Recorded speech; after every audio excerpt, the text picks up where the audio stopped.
नहीं दोस्तों, स्वागत है आपका आपके अपने परिवार में। कैसे हैं आप लोग बताइए। स्वागत है आपका रैंकर्स गुरुकुल यूट्यूब चैनल पर। कैसे हैं आप लोग बताइए।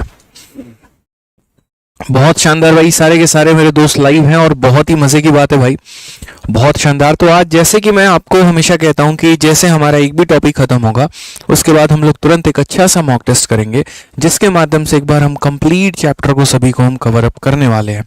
ठीक है, तो ये जो हमारा पेपर है, ये टाइटल और थंबनेल तो हमने दे रखा है एमटीएस स्पेशल, लेकिन ऐसा नहीं है कि ये सिर्फ एमटीएस स्पेशल है, बाकी सभी परीक्षाओं के लिए मेरे भाई ये बहुत ज़्यादा उपयोगी होने वाला है। मैं आपको पहले बता दूं, क्वेश्चंस हमारे काफ़ी अच्छे लेवल के हैं, चाहे वो सीजीएल के हो, कोई बच्चा अगर सीजीएल का तैयारी कर रहा है, सीएचएसएल का कर रहा है, सीपीयू का कर रहा है, या किसी भी परीक्षा की तैयारी कर रहा है, तो उसके लिए क्लास बहुत बहुत बहुत ज़रूरी होने वाली है। फटाफट मेरे भाई हर जगह पर जो है वो वीडियो को शेयर कर दीजिए, क्योंकि बहुत शानदार एक कंटेंट हमने आपके लिए बनाया है मॉक टेस्ट का। ठीक है, ये जो मॉक टेस्ट है वो हम आपको इसीलिए, कहाँ फ़ोन कर लो। ठीक है, तो ये जो कंटेंट है हमारा बहुत ही बेहतरीन है। बहुत समय लगा इनके क्वेश्चंस को सेट करने में, और रिसेंट में अभी हमारी जितनी भी परीक्षाएं हुई हैं उनके सभी के, जो हमारे सीआरपीएफ का है, सीडीएस का है, या और भी जितने भी हमारे पेपर हुए हैं, सबके क्वेश्चंस को हमने कंपाइल करवाया, और उसके बाद हमने कहा कि चलो यूट्यूब पर जो है बच्चों को ये सवाल हम कराते हैं। ठीक है, तो ये एमटीएस का जो मॉक टेस्ट है ये आपके लिए बहुत ज़्यादा लाभदायक होने वाला है। पेपर के पहले एक पेपर जैसे फीलिंग आने वाली है आपके लिए, तो इसलिए जितना आज मैं कराऊंगा बहुत तरीके से अच्छे से आप लोग इसको रिवाइज़ करना और बहुत अच्छे से सभी कॉन्सेप्ट्स को पढ़ना मेरे भाई। तो क्या आप तैयार हैं आज के मॉक टेस्ट के लिए? बोलिए, तैयार हैं? तो चलिए, अगर तैयार है मेरे भाई तो शुरुआत करते हैं यहाँ पर ज़बरदस्त मॉक टेस्ट के साथ। और उसके बाद सबसे पहला सवाल आपके सामने यहाँ पर सीएचएसएल 15 मार्च 2023 को पूछा गया ये सवाल है। रिसेंट में जो सीएचएसएल की आंसर की आई है उसी में से हमने क्वेश्चन पिक किया आपके लिए। नंबर सिस्टम का एक प्यारा सा सवाल। कहा गया कि यदि ये 4 अंकों की संख्या जो है हमारी, ये 2 से, 5 से और 7 से विभाज्य है, तो इसका मान हमारा कितना होगा? ठीक है, अब मेरे भाई यहाँ पर बता दीजिए कि जो है इसका आंसर कितना होगा। सर बुक कब आएगी? मेरे भाई बुक बहुत जल्द आने वाली है।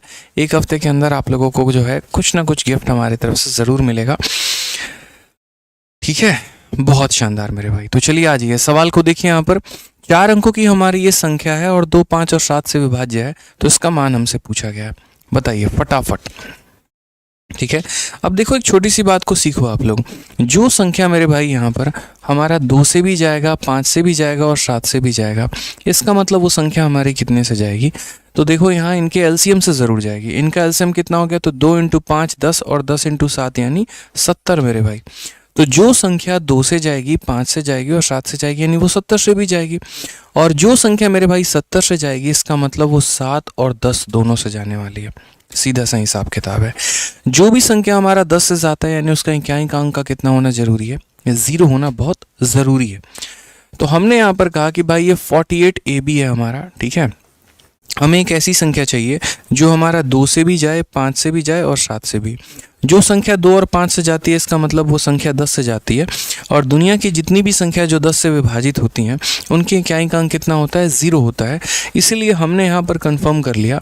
और हमने यहाँ पर क्या कंफर्म कर लिया कि ये 4 होगा, 8 होगा, ये खाली स्थान होगा, और यहाँ पर कितना होगा? 0 होगा। ये बात हमारा फिक्स है। तो 10 का तो नियम हमने चेक कर लिया। अब बच गया किसका नियम चेक करना? 7 का नियम चेक करना।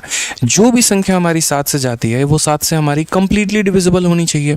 तो अगर ये संख्या हमारी 7 से कंप्लीटली डिविजिबल होगी, तो जैसे मान लो यहाँ पर, यहाँ अगर हम 48 को 7 से डिवाइड करते हैं, तो 48 को यहाँ पर 7 से डिवाइड करेंगे तो 7 का 6 गुना हमारा कितना हो जाएगा? 42।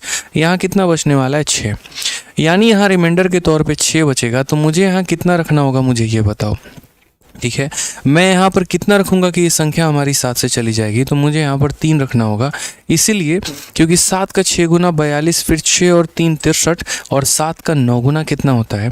तो 7 का 9 गुना मेरे भाई 63 होता है। 7 का 9 गुना कितना होता है मेरे भाई? 63 होता है। इसीलिए ये 0 जो आया वो किसकी वजह से आया? 10 के विभाजकता की वजह से। और यहाँ जो 3 आया वो किसकी वजह से आया? 7 की वजह से। अगर हम यहाँ 3 नहीं रखेंगे तो ये संख्या हमारी 7 से नहीं कटेगी। ठीक है, तो हमें हमारा बहुत ही बेहतरीन तरीके से मान मिल गया। ये हमारी किसकी वैल्यू आ गई? A की, और ये हमारी किसकी वैल्यू आ गई? B की वैल्यू मेरे भाई आ गए।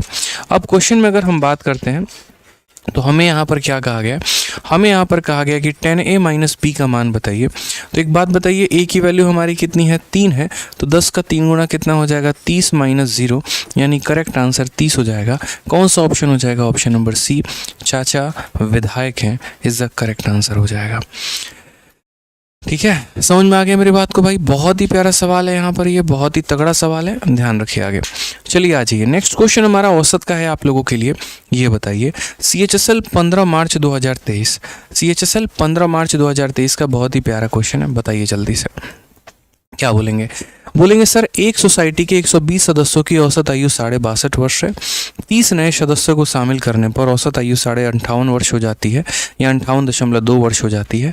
नए शामिल हुए सदस्यों का औसत आयु हमारा कितना होने वाला है, ये बताओ। कैसे इस सवाल को करोगे मेरे भाई, बहुत ही प्यारा क्वेश्चन है।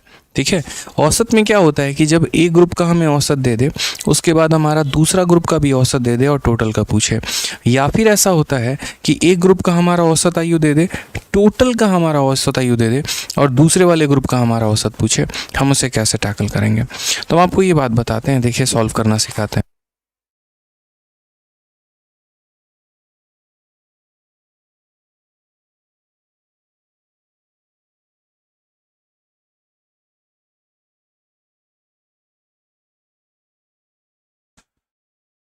ठीक है, तो यहाँ पर हम कैसे करेंगे बताइए। आपने यहाँ पर कहा कि सर देखिए, average age of 120 member of a society is इतना, by addition of 30 new member the average become इतना। ठीक है, 30 नए लोगों के आने के चलते औसत इतना बन जाता है।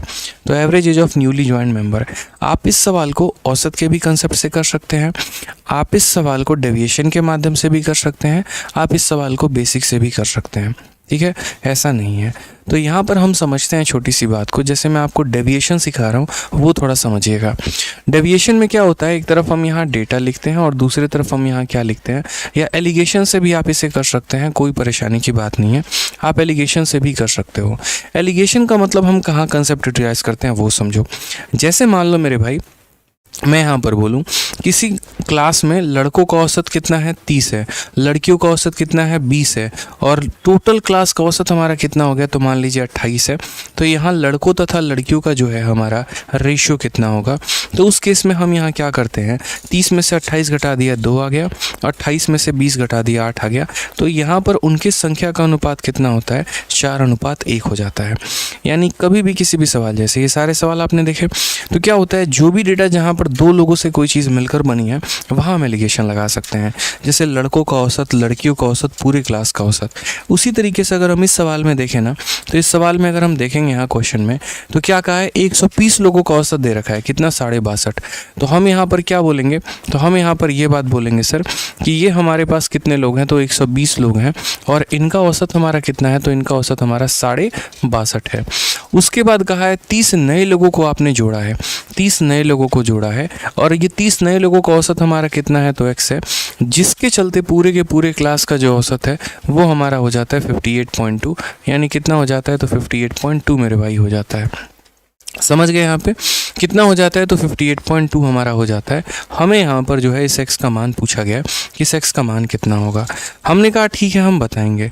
सबसे पहले आप अगर एलिगेशन का कंसेप्ट जानते हैं, समझते हैं, तो आप यहाँ पर इनका रेशियो देखो, 30 से हमारा एक बार में और 30 से हमारा कितनी बार में, 4 बार में।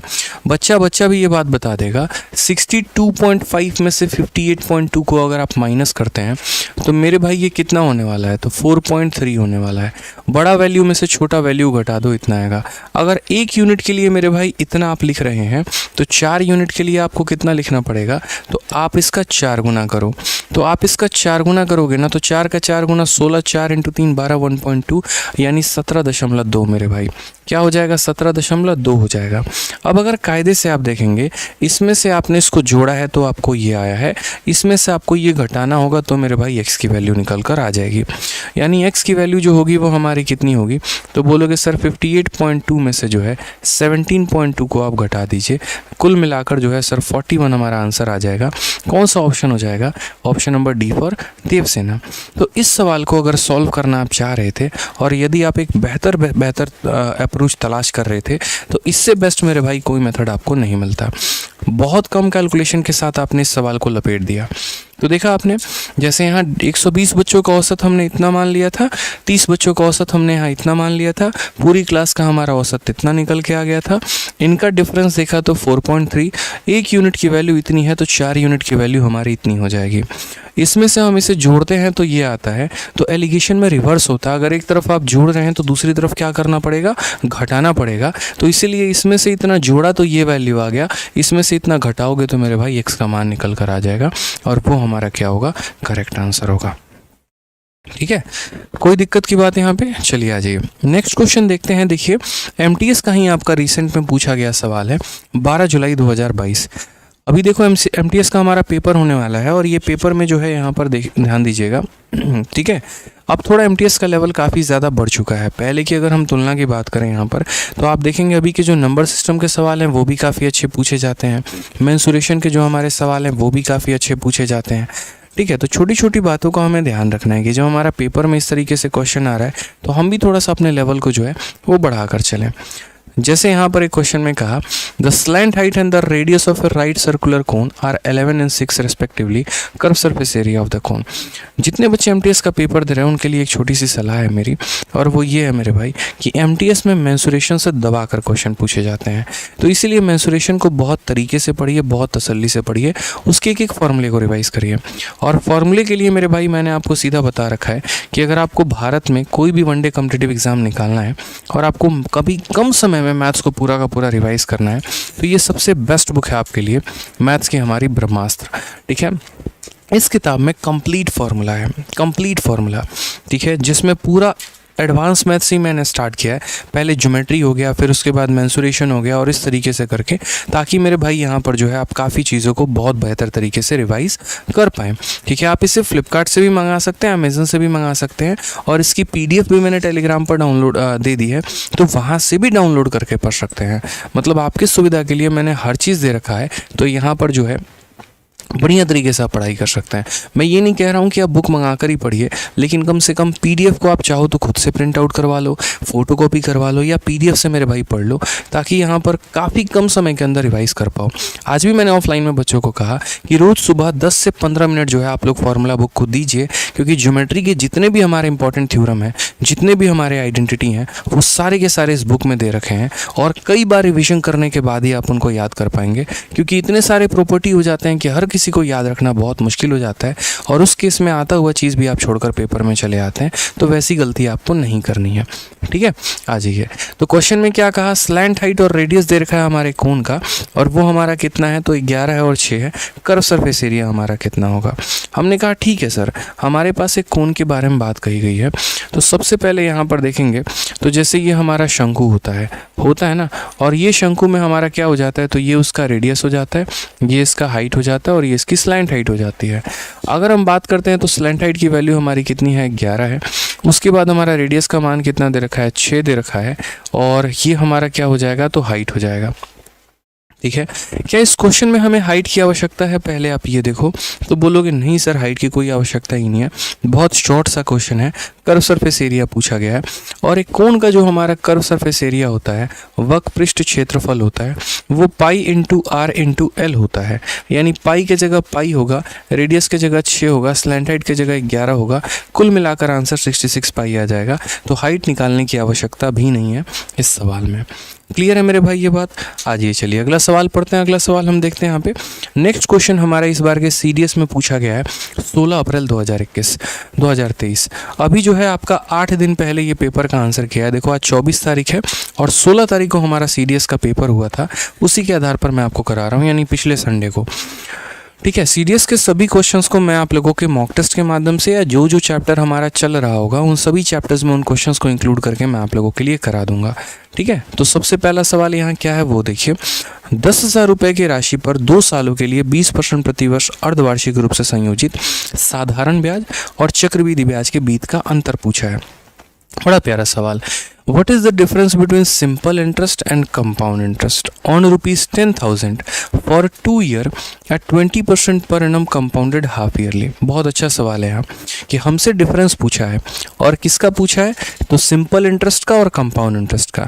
लेकिन यहाँ पर ये क्या है, तो हमें यहाँ पर जो है ये कंपाउंडेड हाफ ईयरली कहा गया है। अब हम हाफ ईयर वाली बात करते हैं, तो सबसे पहले हाफ ईयरली वाली बात को हम यहाँ समझते हैं। ठीक है, हमें यहाँ पर देखो साधारण ब्याज और चक्रवृद्धि ब्याज हमारा दोनों का अंतर निकालना है। यदि हमें दोनों का अंतर निकालना है तो आपको पता है यहाँ पर कि हमें जो है दोनों का रेट पता करना पड़ेगा। सिंपल इंटरेस्ट की वैल्यू मेरे भाई कितनी होती है, तो रेट इनटू टाइम। रेट हमारा कितना है, तो बोलोगे सर 20% है और समय हमारा कितना है, तो 2 साल है। तो साधारण ब्याज हमारा कितना हो जाएगा, तो 20 × 2, यानी एसआई का मतलब हमेशा क्या होता है, रेट इनटू टाइम होता है। ठीक है, तो एसआई आपको कितना मिलने वाला है, तो एसआई मेरे भाई 40% मिलने वाला है। अब बात करते हैं चक्रवृद्धि ब्याज के बारे में। इस बात को ध्यान रखना हमेशा, चक्रवृद्धि ब्याज जो है यहाँ पर देखो हाफ ईयरली हमसे कहा गया है। क्या कहा गया मेरे भाई, हाफ ईयरली। और जब भी आप हाफ ईयरली करते हो दोस्त, तो हाफ ईयरली में आप क्या करते हो, तो हाफ ईयरली में आप अपने रेट को आधा कर देते हो। तो 20% के जगह पे आप कितना करते हो, तो बोलोगे सर हाफ ईयरली में हम अपने रेट को आधा कर देते हैं, तो 20% के जगह पे जो है यहाँ पे देखिए, समझ रहे हैं, छोटी छोटी बातों को यहाँ पे देखते चलिए। तो बोलेंगे सर कंपाउंड इंटरेस्ट में जो है रेट हमारा कितना हो जाएगा, 20 का आधा 10 वर्ष हो जाए 10% हो जाएगा, और समय जो होता है वो हमारा कितना होता है, 2 गुना हो जाता है। हाफ ईयरली में यानी अर्धवार्षिक में हम क्या करते हैं कि रेट को हम आधा कर देते हैं और समय को हम 2 गुना कर देते हैं। तो 20 का आधा 10 हो जाता है और समय 2 का 2 गुना 4 हो जाता है। 4 साल नहीं होता, 4 बार होता है, कि आप चाहो तो यहाँ पर 4 बार इसका सक्सेसिव लगा लो या चाहो तो 4 बार इसका रेशियो लगा लो। तो एक बच्चे को भी पता है कि 10% के हिसाब से 4 बार का जो सक्सेसिव होगा वो कितना होगा, तो 46.41 होगा। यानी इस रेट पर अगर मुझे साधारण ब्याज कमाना है तो 40% और इस रेट पर चक्रवृद्धि कमाना है तो 46.41। एग्जाम में हमसे पूछा क्या है, तो डिफरेंस पूछा है सिंपल इंटरेस्ट का और कंपाउंड इंटरेस्ट का, दोनों का अंतर पूछा है। तो मैं यहाँ बोलूँगा कि भाई ये जो 10,000 रुपये हमें दिए गए हैं, ये 10,000 रुपये हमारा क्या है, तो मूलधन है, यानी कितने का मान है, तो 100 का मान है। और मुझे मेरे भाई इन दोनों का डिफरेंस बोला गया है, तो इन दोनों का डिफरेंस हमारा कितना हो जाएगा, 2.41% हो जाएगा। आप इसमें से इसे माइनस करके देखो, सॉरी 2.41 कह रहा हूँ मैं, 6.41 हो जाएगा मेरे भाई। ठीक है, यहाँ से जब दशमलव हटाएंगे तो नीचे आपका 00 आ जाएगा, 4 0 से आपके चारों 0 खत्म। आंसर हमारा कितना हो जाएगा, ऑप्शन नंबर जो सी है वो हमारा करेक्ट आंसर होगा। ठीक है, आंसर कितना हो जाएगा, ऑप्शन नंबर जो सी है वो हमारा करेक्ट आंसर हो जाएगा। ठीक है, आंसर नंबर जो सी है वो हमारा करेक्ट आंसर हो जाएगा। तो ये हमारे यूपीएससी की सीडीएस में क्वेश्चन पूछा गया था और इससे बेहतर सवाल मैंने आपको कराया हुआ है यूट्यूब पे। तो हाफ ईयरली का एक बहुत ही प्यारा क्वेश्चन था जिसको आप टैकल कर सकते थे मेरे भाई। चलिए आगे बढ़ते हैं, थोड़ा सा नेक्स्ट सवाल हम यहाँ देखते हैं, अगला सवाल हमारा क्या का है। ठीक है, नेक्स्ट क्वेश्चन की बात हम यहाँ करते हैं, हो गया। ठीक है, अगला सवाल देखते हैं और ये एक बहुत ही प्यारा क्वेश्चन है। अगर आप इस सवाल को देखेंगे ना तो आपको मज़ा आ जाएगा। परसेंटेज जो कि लगभग मैं ये मानकर चल रहा हूँ कि हर बच्चे ने ये टॉपिक को तो पढ़ा ही होगा। किसी भी एग्ज़ाम की अगर आप तैयारी कर रहे हैं तो परसेंटेज आपने पढ़ा होगा, और परसेंटेज में आपने जो है इलेक्शन वाला टॉपिक तो बिल्कुल ही पढ़ा होगा। ठीक है, हालांकि बहुत बच्चे इसको स्किप कर देते हैं, सोचते हैं इससे सवाल नहीं आता, बट ऐसा नहीं है मेरे भाई यहाँ पे। ठीक है, आप देखोगे यहाँ पर तो CPO 10/11/2022 में ये क्वेश्चन पूछा गया। सवाल में क्या कहा गया, एक चुनाव में एक उम्मीदवार को डाले गए मतों का 42% प्राप्त होता है, परंतु 1400 अवैध मतों के कारण अपने एकमात्र प्रतिद्वंदी द्वारा 3080 मतों के बहुमत से वो हार जाता है। अवैध मतों का प्रतिशत ज्ञात करें। अवैध मतों का प्रतिशत हमारा कितना होगा। In an election, a candidate secure 42% of the vote polled but is defeated by his only opponent by a majority of 3080 vote because of 1400 invalid vote. The percentage of invalid vote is। अब ये सवाल एक बहुत ही प्यारा सवाल है, अच्छा सवाल है। हम इसे कैसे टैकल करेंगे वो देखिए। हमारे पास 2 तरीके हैं सवाल को करने के। पहला तरीका कि हम इसमें बेसिक वाला रास्ता अपनाएं, और दूसरा तरीका मेरे भाई यहाँ पर ये है, ठीक है, कि हम थोड़ा स्मार्ट अप्रोच लगाएं। अगर इस सवाल को मुझसे पूछोगे कि सर आप यहाँ पर रहते तो आप यहाँ कैसे करते, मैं सीधा सीधा हिसाब किताब लगाता कि मेरे भाई अगर यहाँ पर एक कैंडिडेट को 42, देखो टोटल वोट हमारा कितना होता है 100% होता है, उसमें एक कैंडिडेट को कितना मिला 42%, यानी कितना वोट मेरे भाई बाकी रह गया, तो बोलोगे सर 58%। ठीक है, यहाँ पर इन दोनों का डिफरेंस हमारा कितना है, तो इन दोनों का डिफरेंस हमारा है 16%, इन दोनों का डिफरेंस हमारा कितना है, तो 16%। अब यहाँ बहुत लोग क्या करते हैं 16% की वैल्यू डायरेक्ट वो 3080 ले लेंगे, ये उनके जीवन की सबसे बड़ी भूल है। मैं आपको एक बात बता रहा हूँ, ठीक है, 16% का मेरे भाई यहाँ मान दे रखा है और 16% का वैल्यू आपको पता है कितना लेना है, 3080 और प्लस 1400, यानी आप बोलेंगे सर यहाँ कितना हो जाएगा, तो 4080, यानी 16% की वैल्यू हमारी इतनी दे रखी है। हम उल्टा भी कह सकते हैं, हम ऐसा भी कह सकते हैं कि 4080 का मान 16% है, 4080 का मान हमारा कितना है 16% है। और क्वेश्चन में क्या बोला गया, अवैध मतों का प्रतिशत यानी 1400 का मत। ठीक है, तो हम यहाँ क्या बोलेंगे, हम यहाँ बोलेंगे जो तुमने 16% दिया हुआ है, ये 16% कितने वैल्यू का मान है, तो 4080 का मान है, और मुझसे तुम कितने का पता लगवाना चाहते हो, तो मुझे तुम जो है वो 1400 का मान पता लगवाना चाहते हो, तो इंटू हम यहाँ क्या कर देंगे 1400 कर देंगे। ये बहुत सीधा सीधा हिसाब किताब हमारा हो जाएगा मेरे भाई। तो यहाँ पर बोलेंगे सर 10 से 10 हमारा ख़त्म हो गया, 16 से अगर हम काटे तो क्या कट सकता है, 16 का 2 गुना 32 हो जाएगा, और यहाँ 48 3 बार में, ठीक है 32 हो गया, और यहाँ पर 88, नहीं जाएगा, ये तो 16 से नहीं जाएगा, 4 से काट सकते हो आप यहाँ पर, या 8 से भी काट सकते हो, 8 का 2 गुना, और ये हमारा 8 से 51 बार में 4480 है। अच्छा, एक सेकंड यहाँ पर है ना, थोड़ा सा डिफरेंस कर लो भाई, 3080 में इसको जोड़ दोगे तो 4480 हो जाएगा, माफ़ करिएगा। फिर उसके बाद हम यहाँ क्या लिखेंगे, तो हम यहाँ पर ये बोलेंगे कि सर देखिए 16% का मान हमारा कितना है, तो 4480 है, और हमें पता कितने का करना है, तो हमें यहाँ पर 1400 का मान पता करना है। सर ये हमारा करेक्ट आंसर आ जाएगा।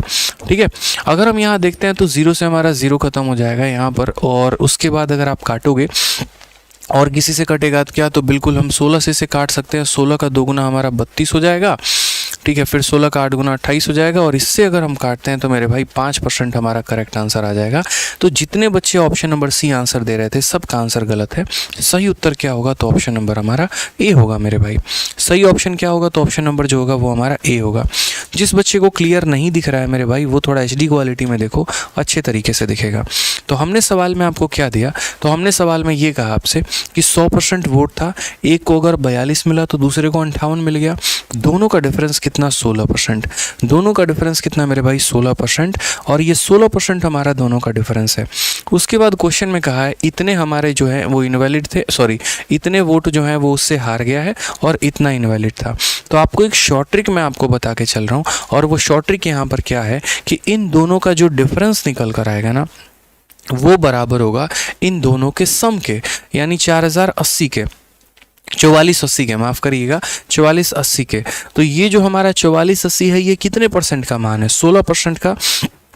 और मुझसे यहाँ पर ये पूछा गया है कि जो हमारा इनवैलिड वोट है, यानी ये जो 1400 वोट है, वो कितने का मान होगा। तो यहाँ इतने वोट की वैल्यू इतना % है, तो इतने वोट की वैल्यू कितना होगा। अक्सर मैं ऐसा कहता भी हूँ कि जिसका मान दिया उससे डिवाइड करो, और जिसका निकालना है उससे मल्टीप्लाई करो। इसका वैल्यू दिया था तो डिवाइड किया, जिसका निकालना था उससे गुना किया, 5% मेरे भाई आ गया है। और बेसिक से जाओगे तो बहुत वाहियात इसका सॉल्यूशन बनेगा और दिमाग ख़राब हो जाएगा। ठीक है, तो इसीलिए हम यहाँ पर उसी शॉर्ट ट्रिक से अपनाते हैं, वो ज़्यादा हमारे लिए सही रहेगा। ठीक है, आ जाइए नेक्स्ट क्वेश्चन देखिए। CHSL में आपका 15 मार्च 2023 में पूछा गया बहुत ही प्यारा सवाल। क्या कहा गया, एक पजामे का अंकित मूल्य का क्रय मूल्य का 4 गुना है, और 64% लाभ अर्जित करने के लिए कितने का डिस्काउंट हमें देना चाहिए। याद करिए, मैंने एक बार आपको ऐसा फॉर्मूला पढ़ा रखा है कि जीवन में मेरे भाई कुछ भी हो जाए, जीवन में क्या हो जाए, कुछ भी हो जाए, इस बात को ध्यान रखना कि MP और CP का एक फॉर्मूला मैंने दिया था, उसको कभी मत भूलना। कोई आकर कह भी देना कि इसको भूल जाओ, उसको भूल जाना, लेकिन वो फॉर्मूला मत भूलना। और याद करो फॉर्मूला क्या है। कई बार मैंने कहा कि जब जब पेपर होता है तब तब मेरे भाई यहाँ पर इसके ऊपर क्वेश्चन आता ही आता है, और ये हमारा फॉर्मूला होता है जो हमें कभी नहीं ध्यान रखना है, कभी भी नहीं भूलना है। इस बात को ध्यान रखो कि सर MP और CP का रिलेशन इक्वेशन क्या हो गया, तो MP/CP बराबर 100 प्लस माइनस प्रॉफिट या loss divided by 100 minus discount. अब आपका यहाँ क्रय मूल्य जितना दिया वो रख लीजिए, मार्केट प्राइस जितना दिया वो रख लीजिए, डिस्काउंट का जितना दिया वो रख लीजिए और प्रॉफिट या लॉस जितना दिया वो रख लीजिए। किसी भी अवस्था में आपको ये फॉर्मूला नहीं भूलना है। तो आप यहाँ अगर सही से देखेंगे तो मार्केट प्राइस जो है वो 4 गुना है मेरे भाई किसके, तो कॉस्ट प्राइस के। तो आप यहाँ पर क्या बोलेंगे, तो आप यहाँ बोलेंगे सर अगर कॉस्ट प्राइस को हम 1 रुपये रख रहे हैं तो मार्केट प्राइस इसका 4 गुना यानी 4 रुपये हो जा रहा है। उसके बाद यहाँ पर प्रॉफिट हमें कितने का कमाना है, 64 का कमाना है। तो 64 का कमाना है तो 100 प्लस 64 यानी कितना हो जाएगा, 164। और नीचे अगर हम बात करते हैं तो ये हमारा क्या हो जाएगा, 100 माइनस डिस्काउंट हो जाएगा। डिस्काउंट को हम एक्स मान लेते हैं, ठीक है। 4 से अगर हम काटेंगे तो कितनी बार में जाएगा, 41 बार में जाएगा। तो मेरे भाई हम यहाँ क्या बोलेंगे, बोलेंगे सर 100 माइनस एक्स जो होगा वो बराबर होगा 41 के, और 100 में से 41 को घटा दीजिए तो 59 आ जाएगा। यानी एक्स की वैल्यू हमारी कितनी आएगी, 59%। हालांकि मैं आपको फिर भी एक छोटी सी बात बता दे रहा हूँ, एक्स की कोई वैल्यू नहीं होती है, ठीक है। एक्स की कोई वैल्यू मेरे भाई जो होती है वो क्या होती है, नहीं होती है। इस बात को हमें ध्यान रखना है, ठीक है। चलिए आ जाइए नेक्स्ट क्वेश्चन की बात करते हैं। अगला सवाल हम यहाँ देखते हैं। यूपीएससी सीडीएस 16 अप्रैल 2022, 8 दिन पहले आपका ये सीडीएस का पेपर हुआ। उसमें एक बेहतरीन क्वेश्चन हमारे सामने निकल कर आया, इसको भी देखते हैं। टाइम स्पीड डिस्टेंस आप लोगों ने पढ़ा होगा, नो डाउट, यहाँ पर मैं मना नहीं कर रहा हूँ, ठीक है। लेकिन फिर वही बात आती है कि आप सवालों को कितने कम समय में लगा सकते हैं, क्योंकि आज के समय में कंपटीशन सवालों में नहीं है, कंपटीशन समय में है कि जो बच्चा जितने कम समय में सवालों को बना पाता है उसकी नौकरी के लगने की संभावना उतनी ज़्यादा बन जाती है। क्योंकि जिसके सवाल कम समय में बनेंगे उसके अटेम्प्ट जो होंगे वो मेरे भाई क्या हो जाएंगे, ऑटोमेटिक ज़्यादा हो जाएंगे। और मेरे भाई उसके अगर अटेम्प्ट ज़्यादा हो जाएंगे तो जाहिर सी बात है यहाँ पर कि वो नंबर ज़्यादा लेकर आएगा, ठीक है। तो इसीलिए कभी भी अगर आप कोई भी सवाल पढ़ते हैं ना, ठीक है, जैसे मान लीजिए कि आप मॉक टेस्ट दे रहे हैं, मैं भी आप लोगों की तरह मॉक टेस्ट देता था, लेकिन उस समय हो सकता है वो सॉल्यूशन मेरे माइंड में क्लिक ना करे, आपके माइंड में भी क्लिक ना करे। तो मॉक टेस्ट को सबमिट करने के बाद आपका आंसर तो आ जाता है, उसके बाद वहाँ पर सवालों को देख कर है ना उनके स्मार्ट अप्रोच को निकालने की कोशिश किया करो। मैं अक्सर बोलता हूँ कि जिस बच्चे ने बहुत बेहतरीन तरीके से अपने मॉक का एनालिसिस किया है, हो सकता है उसके इस मॉक में नंबर कम आए हो, बट अगली में मॉक में पक्का ज़्यादा नंबर आएंगे। पूछते भी हैं बच्चे यहाँ पे कि सर मॉक में नंबर कैसे बढ़ाएं, कैसे बढ़ाएं, कैसे बढ़ाएं। बहुत सिंपल काम है यार, बहुत सिंपल है, यकीन मानो। आपका मॉक में देखो ना गलती कहाँ कहाँ पर हो रहा है, और जिन पॉइंट पर गलती हो रहा है उन गलतियों पर काम करो। अक्सर लोगों की आदत यहाँ पर ये हो जाती है, मॉक टेस्ट देंगे गलती पर काम ही नहीं करेंगे, अरे छोड़ना बाद में एनालिसिस करेंगे, बाद में देख लेंगे। कई लोग तो मेरे भाई ऐसे भी होते हैं, किश्तों में मॉक देते हैं, थोड़ा सा अभी दे दिया, थोड़ा सा बाद में दे दिया, थोड़ा खाना खाने के बाद में देंगे। 1 घंटा अगर आपसे यहाँ पर मॉक में नहीं बैठा जा रहा है तो पेपर में 2 घंटे का मेंस का पेपर कैसे दोगे? ज़रा ये बात अपने आप से, अपने ज़मीर से, अपने आत्मा से पूछ लेना। फिर आप एक्सपेक्ट करते हो कि आपकी गवर्नमेंट जॉब लग जाएगी, नहीं लग सकता है, बहुत मुश्किल हो जाएगा। इस बात को समझिए यहाँ पे, ठीक है। अब यही सवाल है हमारा। कहा गया है कि किसी शांत जल में नाव की गति 15 किलोमीटर प्रति घंटा है, वह समान समय में 42 किलोमीटर धारा के अनुकूल चलती है और 28 किलोमीटर धारा के प्रतिकूल यात्रा करती है। तो धारा की हमारी गति क्या हो जाएगी? अब इस सवाल को करने के मेरे भाई हज़ारों तरीके हैं, मैं आपको सबसे बेस्ट वाला तरीका बताऊंगा। आप अगर मुझसे पढ़ रहे हैं, मेरी क्लास में हैं, तो मैं आपको स्मार्ट अप्रोच बताऊंगा। आप यहाँ पर एक चीज़ है ना, हमेशा टाइम स्पीड डिस्टेंस में 2 ही तरह के कॉन्सेप्ट काम करते हैं। पहला हमारा जो कॉन्सेप्ट काम करता है वो करता है कंसेप्ट ऑफ कांस्टेंट टाइम, और दूसरा हमारा काम करता है कंसेप्ट ऑफ कांस्टेंट डिस्टेंस, ठीक है। यहाँ पर आप इस सवाल में देखोगे ना तो क्या कहा गया है यहाँ पे, ये लाइन बहुत ही समय है कि यह वह समान समय में 42 किलोमीटर अनुकूल जा सकता है या 28 किलोमीटर प्रतिकूल जा सकता है। यानी हमारा यहाँ पर क्या कांस्टेंट है, तो हमारा यहाँ पर टाइम कांस्टेंट है। क्या कांस्टेंट है? तो टाइम। यानी ऐसे समझ लो कि ये मान लीजिए धारा है, जितने समय में कोई व्यक्ति यहाँ से यहाँ जो है धारा के अनुकूल बह सकता है, उतने ही समय वो प्रतिकूल भी जा सकता है। कई सारी स्टोरी यहाँ पे, हालांकि इसमें ज़्यादा डिस्टेंस ट्रैवल करेगा, इसमें कम करेगा। तो मैं आपको बस इतना बोलूँगा, टाइम कांस्टेंट। अब टाइम स्पीड डिस्टेंस का फॉर्मूला आप लोग पढ़ते हैं तो स्पीड बराबर क्या हो जाता है, डिस्टेंस अपॉन टाइम हो जाता है। जब ये व्यक्ति कांस्टेंट हो जाएगा तो स्पीड डायरेक्टली प्रोपोर्शनल हो जाएगा डिस्टेंस के, यानी जो व्यक्ति की चाल ज़्यादा होगी वो ज़्यादा दूरी तय करेगा और जिसकी चाल कम होगी वो कम दूरी तय करेगा।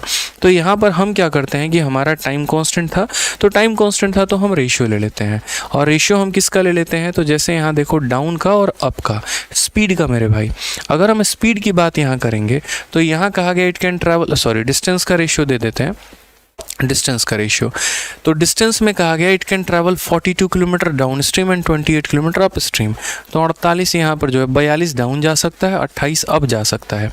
14 का मेरे भाई 3 गुना और 14 का मेरे भाई 2 गुना। अगर हम यहाँ बात कर रहे हैं डिस्टेंस का रेशियो 3 और 2 का है, तो 2000% स्पीड का भी रेशियो हमारा कितना होगा, 2 और 3 का ही होगा।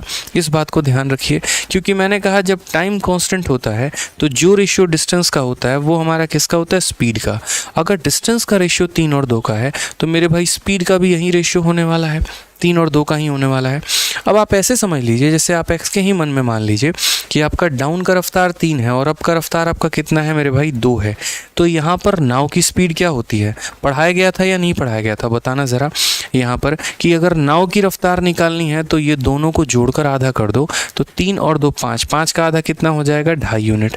और अगर यहाँ धारा की रफ्तार निकालनी है तो दोनों को घटाकर आधा कर दो, 3 में से 2 गया तो मेरे भाई 1 1 का आधा 0.5 यूनिट। सब बहुत अच्छे तरीके से बढ़ा रखा है। तो ये हमारा नाव का रफ्तार है, ये हमारा धारा का रफ्तार है। आप सवाल में देखिए तो क्वेश्चन में क्या कहा है, स्पीड ऑफ बोट इज़ इतना और स्पीड ऑफ स्ट्रीम पूछा है, नाव का रफ्तार देके धारा का रफ्तार पूछा है। तो हम यहाँ क्या बोलेंगे, हम बोलेंगे नाव का रफ्तार कितना है, 15 है, और ये कितने की वैल्यू है, तो ये हमारा 2.5 की वैल्यू है। पूछा किसका है, धारा का, यानी 0.5 का मान हमसे पूछा गया है। सीधी सी बात है।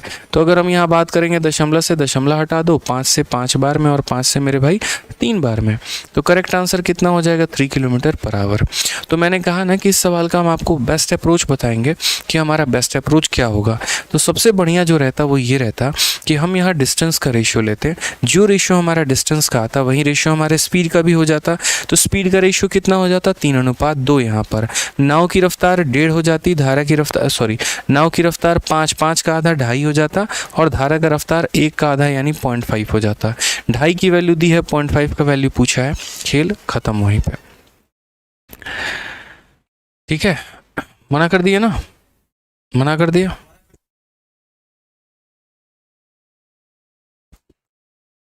ठीक है सर, आप नौकरी करते हैं? नहीं मेरे भाई, आप नौकरी नहीं करते हैं। ठीक है, यूँ समझ लीजिए। हाँ, बहुत शानदार।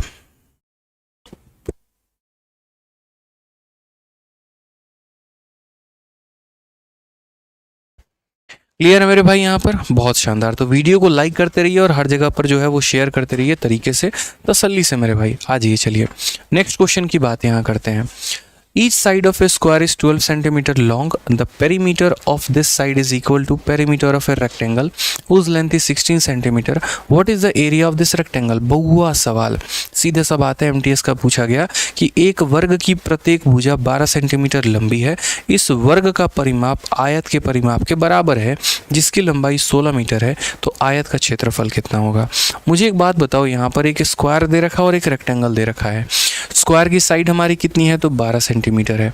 क्वेश्चन में मेरे भाई बोला क्या है, perimeter of square is equal to perimeter of rectangle.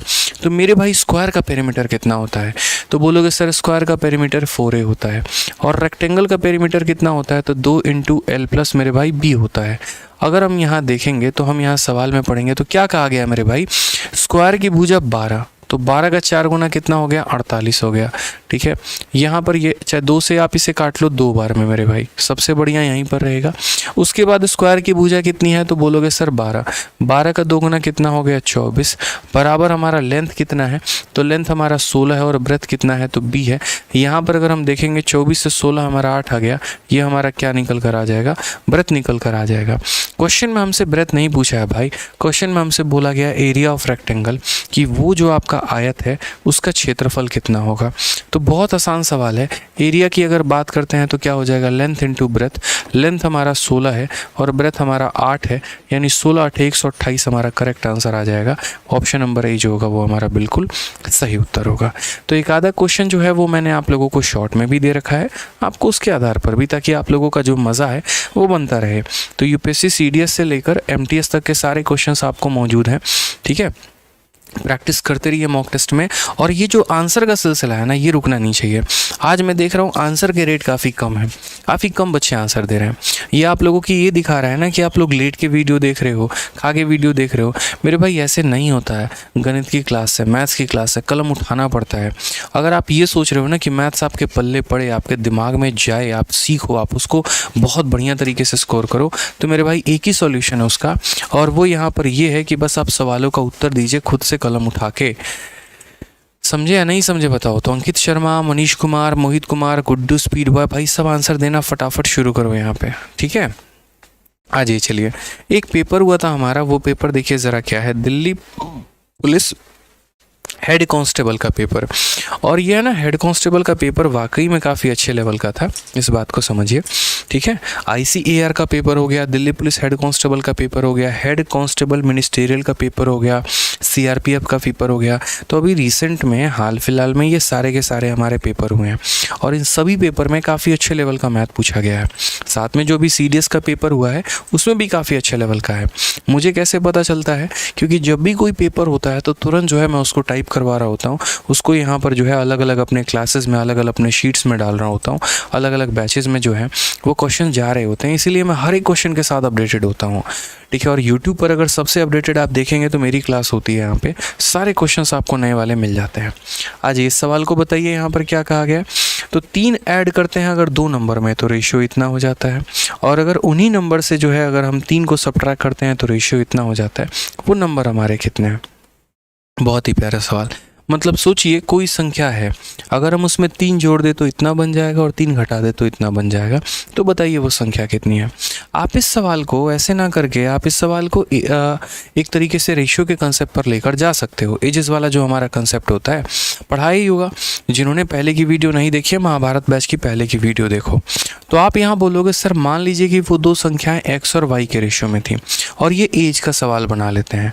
अगर हम उनमें 3 ऐड कर देते हैं, यानी यूं कह लीजिए सर 3 सालों के बाद, तो 3 सालों के बाद की कहानी क्या हो जाती है? तो बोलोगे सर 3 सालों के बाद की कहानी यहाँ पर ये हो जाती है कि 3 ऐड करने के बाद रेशियो हो जाते हैं 4 और 5 के।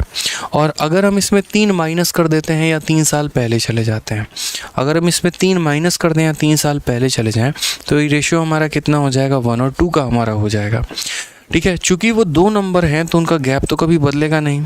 यहाँ पर अगर आप गैप देखोगे तो 1 यूनिट का, और यहाँ पर भी गैप देखोगे 1 यूनिट का, यानी कोई परेशानी की बात नहीं है, कोई दिक्कत की बात मेरे भाई नहीं है। यहाँ पे तसल्ली बख्श रहिए, आराम से निश्चिंत रहिए। तो हम यहाँ कहेंगे कि सर देखो यहाँ पर जो है इसमें 3 जोड़ा गया था तो ये आया, इसमें 3 घटाया था तो ये आया, यानी अगर ये 2 से 5 की बात करें तो कितना यूनिट है? 3 यूनिट है। और ये 3 यूनिट की वैल्यू हमारी कितनी है? तो 3 × 3 यानी 6 हो गया। ऐसे समझ लो, मुझे इस स्थान से यहाँ तक आने के लिए कितने किलोमीटर की यात्रा करनी पड़ी है? तो पहले यहाँ से आने के लिए 3 और फिर यहाँ से आने के लिए 3, यानी कुल मिलाकर ये जो हमारा 3 यूनिट है इसका मान हमारा कितना है? 6 है। अगर ये 3 यूनिट का मान हमारा 6 है तो 1 यूनिट का मान मेरे भाई कितना हो जाएगा? 2 हो जाएगा। और अगर 1 यूनिट का मान हमारा 2 हो जाएगा तो यहाँ पर इसकी वैल्यू 1 यूनिट का मान 2, 2 यूनिट का मान 4। अब 2 में 3 जोड़ दोगे तो 5 आ जाएगा, 4 में 3 जोड़ दोगे तो 7 आ जाएगा, यानी वो संख्या 5 और 7 है। यानी ऑप्शन नंबर जो ए है वो हमारा करेक्ट आंसर है। ठीक है भाई, क्लियर है? कोई दिक्कत की बात है?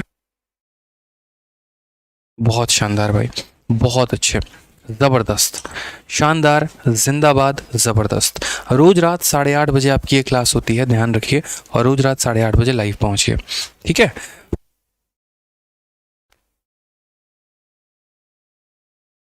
आइए नेक्स्ट क्वेश्चन की बात यहाँ करते हैं। क्या कहा है? एक ट्रेन उसी दिशा में 4 किलोमीटर प्रति घंटा और 6 किलोमीटर प्रति घंटा ऐसे चाल से चल रही 2 व्यक्तियों को क्रमशः 12 सेकंड और 14 सेकंड में पार करती है। ट्रेन की चाल ज्ञात करिए। और ये क्वेश्चन हमारा किस में पूछा गया? तो हमारा सीपीयू में पूछा गया मेरे भाई। ये भी क्वेश्चन बहुत प्यारा क्वेश्चन है, समझिए, सीपीयू का सवाल है, ठीक है। हम यहाँ देखते हैं, ठीक है। तो अब यह सवाल में हमें क्या कहा गया वो समझिए, यहीं से बदल दो। और एक ट्रेन जो है वो 2 पर्सन को ट्रैवल कर रही है। देखो जब भी यहाँ पर होता है ना कि केस हमारा होता है, तो जब भी यहाँ पर जो लिखवाया था थंबनेल में, तो जब भी मेरे भाई यहाँ पर ये रहता है कि जैसे मानो एक ट्रेन जो है वो एक व्यक्ति को पार कर रही है, तो मैंने आप लोगों को कई सारे केसेस बताए हैं मेरे भाई, ठीक है, कि जब एक ट्रेन किसी व्यक्ति को पार कर रहा है तो सबसे पहले ये देखो कि वो जो व्यक्ति है मेरे भाई, वो व्यक्ति चल रहा है या वो व्यक्ति रुका हुआ है, ठीक है, क्योंकि ये रिलेटिव स्पीड का कंसेप्ट बन जाता है। और रिलेटिव स्पीड का कंसेप्ट मेरे भाई बन जाता है तो वहाँ पर स्पीड बराबर डिस्टेंस अपॉन टाइम का फॉर्मूला लगता है। स्पीड के जगह पे अगर हम दोनों व्यक्ति चल रहे हैं तो हम दोनों का स्पीड लेते हैं, अगर वो सेम दिशा में जा रहे हैं तो माइनस करते हैं, और अगर वो अपोजिट में आ रहे हैं तो स्पीड को प्लस करते हैं। डिस्टेंस के नाम पर हम सिर्फ ट्रेन की लंबाई को लेते हैं, क्योंकि ट्रेन के पास ही डिस्टेंस है, इस व्यक्ति के पास कोई लंबाई नहीं है। और टाइम यानी जितने सेकंड में वो पार कर पाए। तो हम यहाँ पर सबसे पहला देखते हैं कि जब एक ट्रेन ने एक व्यक्ति को पार किया था तो यहाँ पर स्पीड, तो ट्रेन की स्पीड को मान लेते हैं x और व्यक्ति की स्पीड को मान लेते हैं 4। ये बराबर हो जाएगा लेंथ ऑफ ट्रेन, और डिवाइडेड बाई कितना, तो डिवाइडेड बाई 12 सेकंड। एक बच्चा ऐसे लिख तो लेता है लेकिन वहीं पर वो अपने जीवन की सबसे बड़ी भूल करता है। कारण हम आपको बता रहे हैं, ये स्पीड जो है वो किलोमीटर पर आवर में है, और यहाँ पर जो अगर हम टाइम की बात करें तो वो सेकंड में है, लेंथ की बात करें तो वो मीटर में है। तो ये किलोमीटर पर आवर को जो है वो हमें बदलना पड़ेगा मीटर पर सेकंड में। समझिए इस बात को, छोटी छोटी बातें हैं मगर ये गलतियां करवाती हैं। तो हमने यहाँ पर x को भी किलोमीटर पर आवर में माना, ये भी किलोमीटर पर आवर में है, तो किलोमीटर पर आवर से किलोमीटर पर आवर जाएगा, किलोमीटर आएगा, और उसको मीटर पर सेकंड में बदलने के लिए इससे गुना कर देंगे। ये हमारा हो जाएगा L/12 की। हालांकि इसकी कोई आवश्यकता मेरे भाई नहीं है यहाँ पे। दूसरा वाला केस हम यहाँ देखते हैं। दूसरा वाला केस क्या है, दूसरे वाले में उसने 6 किलोमीटर प्रति घंटे से चल रहे व्यक्ति को 14 सेकंड में पार किया है। तो दूसरे वाले केस में मेरे भाई यहाँ पर क्या हो जाएगा, तो बोलोगे सर x-4 इंटू ठीक है, दूसरे वाले की रफ्तार 6 है तो x-6 इंटू 5/18, और ये मेरे भाई बराबर हो जाएगा किसके, तो लेंथ अपॉन कितने के भाई, तो 14 के। अब ऐसे सवालों में अक्सर हमें करना क्या होता है, दोनों की लंबाई को बराबर करना होता है।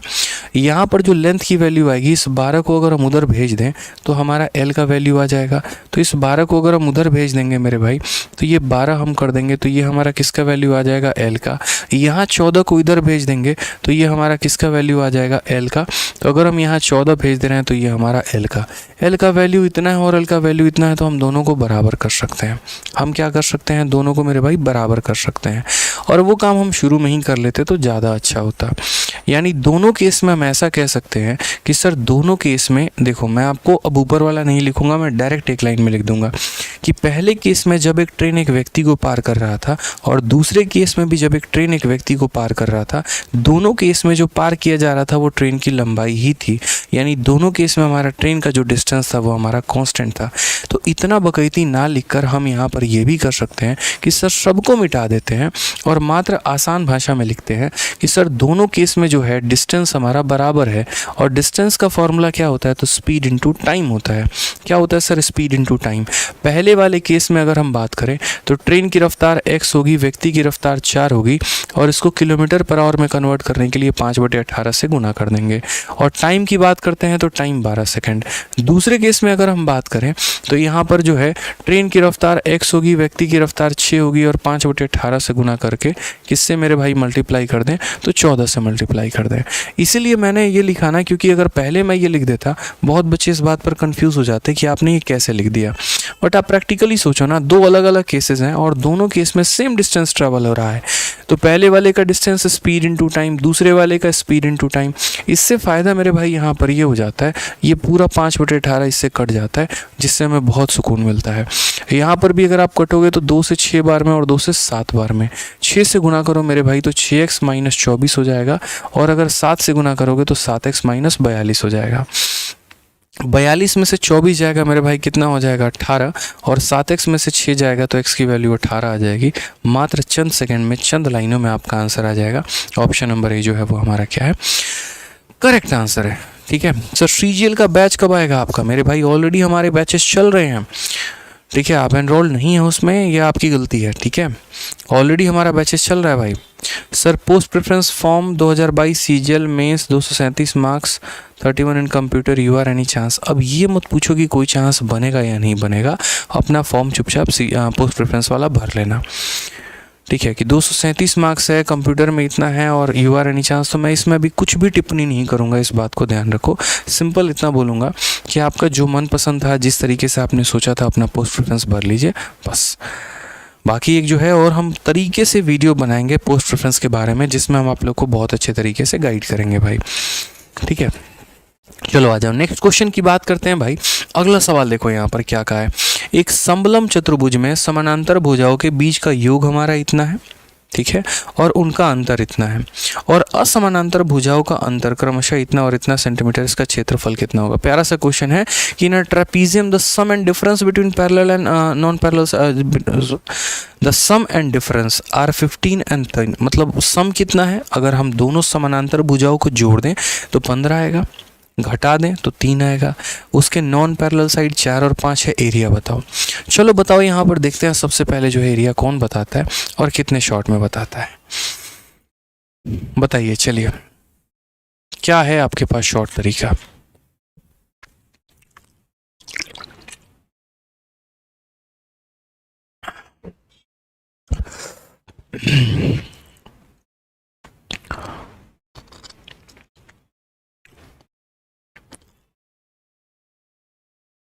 बताओ भाई, क्या होगा सवाल का आंसर फटाफट।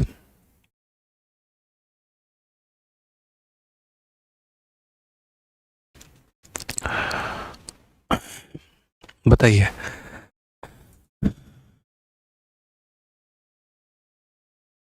बहुत ही प्यारा क्वेश्चन है, देखिए समझिए इस बात को, आसानी से आप ये कर सकते हैं। आपके पास क्या है, तो आपने कहा कि सर देखिए हमारे पास एक ट्रेपीजियम है, और अगर हम इस समलम चतुर्भुज की बात करते हैं तो हमारा यहाँ पर क्या दे रखा है, तो हमारा यहाँ पर सम दे रखा है और ये हमारा डिफरेंस है, ठीक है।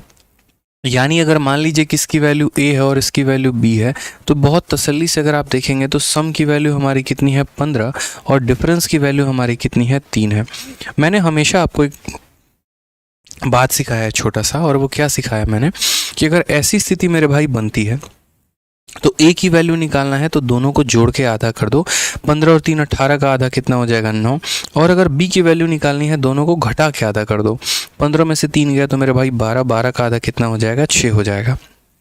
तो इस तरीके से आप इनकी वैल्यू निकाल सकते हैं। a निकालना है तो जोड़कर आधा, b निकालना है तो घटा कर आधा। यानी अगर हम यहाँ बात करेंगे तो हमारा एक साइड कितना हो जाएगा, तो हम यहाँ बोलेंगे सर देखिए ये हमारा क्या है, तो ये हमारा ट्रेपीजियम है, समलंब चतुर्भुज है। और इस समलंब चतुर्भुज में अगर हम बात करें, एक भुजा हमारी 9 है तो दूसरी भुजा हमारी 6 है। उसके बाद यहाँ पर कहा गया जो गैर समानांतर भुजाएं हैं वो 4 और 5 की है, यानी जो आपस में पैरेलल नहीं है उसकी वैल्यू कितनी है, तो उसकी वैल्यू 4 और 5 है मेरे भाई। यानी एक 4 की है तो दूसरी कितनी है 5 की है। तो हमने यहाँ पर कहा ठीक है, ये हमारा 4 हो गया तो ये हमारा कितना हो गया 5 हो गया। अब हम यहाँ एरिया कैसे निकालेंगे, दो तरीका है मेरे भाई एरिया निकालने का। इस सवाल को सॉल्व करने के दो तरीके हैं, ठीक है। पहला तरीका हम आपको बताएं, बहुत किसी का आंसर नहीं आया अभी तक मेरे भाई, एक मोनू कुशवाहा करके हैं, मात्र उन्होंने आंसर यहाँ दिया हुआ है और किसी ने आंसर यहाँ नहीं दिया है। देखो पहला तरीका मेरे भाई यहाँ पर क्या है, यहाँ से आप हाइट एक डालो, ठीक है 90 डिग्री का, और यहाँ से भी आप एक हाइट डालो 90 डिग्री का। ये अगर आपका 6 है ना, तो आपका ये कितना हो जाएगा, तो बोलोगे सर ये वाला वैल्यू भी हमारा 6 हो जाएगा। अब ट्रेपीजियम की सबसे खास बात मेरे भाई क्या होती है वो समझो। ट्रेपीजियम की सबसे खास बात यहाँ पर ये होती है कि जैसे मान लीजिए अगर हमारी ये दोनों भुजाएं बराबर होती है ना, तो 90 डिग्री से हाइट डालने पे ये भी दोनों हमारा बराबर हो जाता है, और उसको हम कहते हैं आइसोस्केलेस ट्रेपीजियम। लेकिन यहाँ पर माजरा ये है कि ये दोनों भुजाएं बराबर नहीं हैं। अब अगर ये दोनों भुजाएं बराबर नहीं हैं तो ये भी दोनों मेरे भाई बराबर नहीं होंगे। पूरा कंसेप्ट और निचोड़ लेके चलना है अपने को। तो हमने कहा ठीक है, अगर ये बराबर नहीं होंगे तो कहानी क्या होगी। तो मैंने यहाँ पर कहा कि देखो पूरा लेंथ हमारा कितने का है, तो 9 का है, ठीक है। उसमें हमारा ये 6 है, अगर हम इसे x मान लेते हैं, ठीक है, तो यहाँ पर ये कितना हो जाएगा, तो बोलोगे सर ये हमारा 3 - x हो जाएगा। सर कितना हो जाएगा 3 - x, क्योंकि 6 ये है, यानी इन दोनों का जोड़ 3 सेंटीमीटर। उस 3 सेंटीमीटर में यदि हमारा ये x है तो ये हमारा कितना हो जाएगा 3 - x हो जाएगा, ठीक है। समझ गया मेरी बात को। अब यहाँ पर आपको पता है कि ये हाइट जितना होगा मेरे भाई उतना ही हाइट हमारा ये भी होने वाला है, जितना ये हाइट होगा उतना ही हाइट हमारा ये भी होगा। तो क्यों ना हम यहाँ पर हाइट का फॉर्मूला लगा दें। तो हम यहाँ बोलेंगे सर हाइट का स्क्वायर किसके बराबर, तो हाइट का स्क्वायर जो होगा वो 4 का स्क्वायर माइनस एक्स का स्क्वायर, 4 का स्क्वायर माइनस एक्स का स्क्वायर। और यहाँ हाइट का स्क्वायर किसके बराबर, तो बोलोगे सर 5 का स्क्वायर माइनस 3 माइनस एक्स का सर होल स्क्वायर। ठीक है, तो हाइट का स्क्वायर इसके बराबर भी, हाइट का स्क्वायर इसके बराबर भी है, यानी ये दोनों आपस में बराबर है कह सकते हैं। बस मेरे भाई इसको इक्वेट कर लो। तो 4 का स्क्वायर 16 और माइनस हो जाएगा एक्स का स्क्वायर, 5 का स्क्वायर हमारा 25 हो जाएगा माइनस इसका होल स्क्वायर। कैसे करोगे मेरे भाई, 3 का स्क्वायर 9 प्लस यहाँ हो जाएगा एक्स स्क्वायर और माइनस हो जाएगा कितने के, तो 6x के। एक लाइन अगर आप और लेंगे तो बोलेंगे सर 16 माइनस एक्स स्क्वायर बराबर हो जाएगा कितने के, तो 25 हो गया माइनस 9 माइनस एक्स स्क्वायर और प्लस हमारा कितने के, तो 6x के। माइनस का एक्स स्क्वायर माइनस के एक्स स्क्वायर को मेरे भाई ख़त्म कर देगा। ठीक है, उसके बाद अगर आप यहाँ देखेंगे तो 25 में से मेरे भाई 9 गया, कितना हो जाएगा, तो 25 में से 9 गया तो मेरे भाई 16 हो जाएगा। तो x की वैल्यू 0 हो जाएगी यार।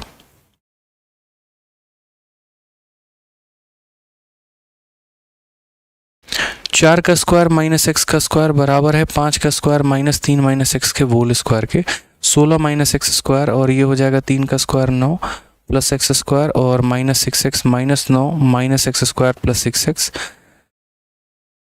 ठीक है, ये तो पूरा का पूरा खत्म ही हो जाएगा फिर। एक second in a trapezium sum and difference of side is इतना 4 माइनस एक्स का होल स्क्वायर,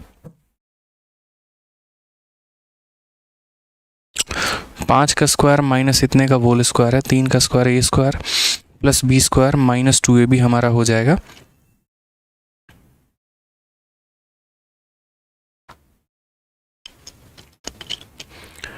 पच्चीस में से 9 गया 16 यार, ये तो फिर x की वैल्यू हमारी 0 आ जाएगी। ऐसे कैसे पॉसिबल होगा। ठीक है, कहीं पर मैंने कुछ गड़बड़ कर दिया क्या। ट्रिपलेट नहीं लगा सकते हैं यार।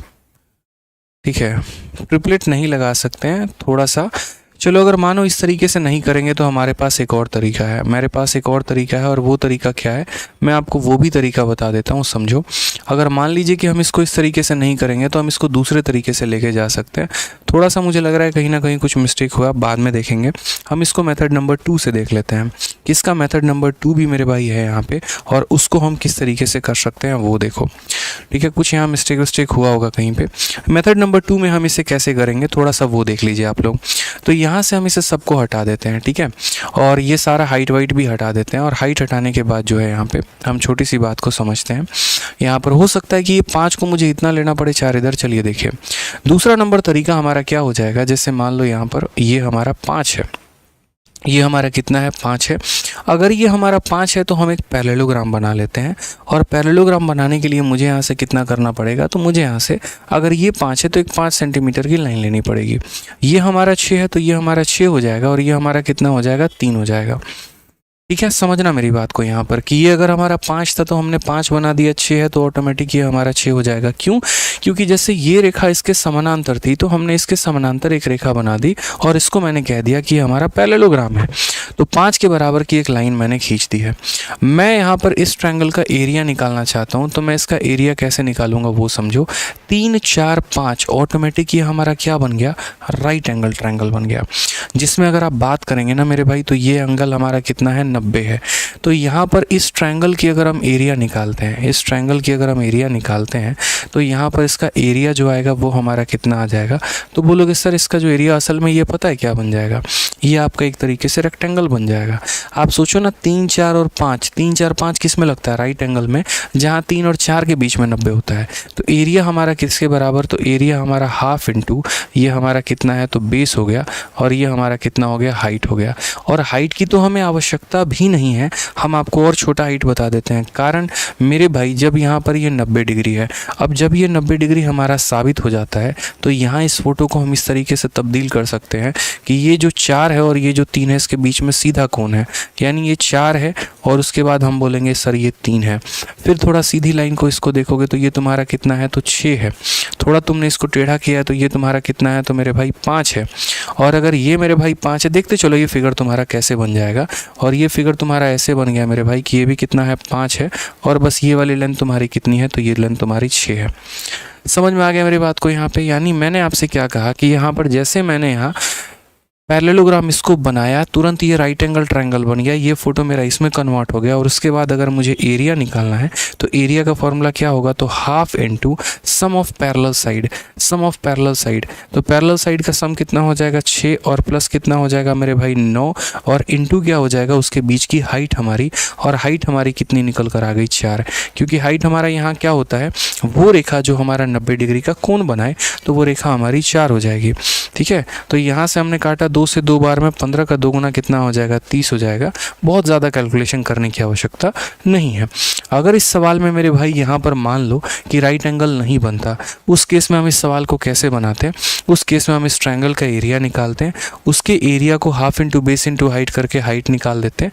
पहले तो इसका एरिया हेरोन्स फार्मूला से निकाल लेते हैं, एस इंटू एस माइनस ए करके एरिया आ जाता। उस एरिया को बराबर करते half into base into height से, बेस की वैल्यू 3 थी तो हाइट का मान निकल कर आ जाता। फिर जब हाइट हमारा निकल जाता तो उसके बाद हमारे पैरेलल साइड दिए गए थे, उसके साथ हम उसको कॉम्प्लाई कर देते हैं तो हमारा आंसर हो जाता। समझ में आ गया बात को? यहाँ पे कोई दिक्कत की बात है, कोई परेशानी की बात है? चलिए आ जाइए नेक्स्ट क्वेश्चन की बात मेरे भाई यहाँ पर करते हैं। अगला सवाल हम लोग यहाँ देखते हैं वो क्या कहा गया वो समझिए। ये टाइम एंड वर्क का दिल्ली पुलिस हेड कांस्टेबल का एक बेहतरीन क्वेश्चन। क्या कहा है, 6 पाइप दिन में 10 घंटे काम करते हुए एक टंकी को 3 दिन में खाली कर सकते हैं। एक दिन में टंकी को खाली करने के लिए 9 पाइपों को कितने काम करना पड़ेगा? टाइम एंड वर्क का प्यारा क्वेश्चन कि 6 pipe working 10 hour a day can empty a system in 3 day. In how many day can 9 pipe work together to empty the system in 1 day. यहाँ पर कैसे करेंगे? तो देखो आपको यहाँ पर MDH का कंसेप्ट लगाना होगा।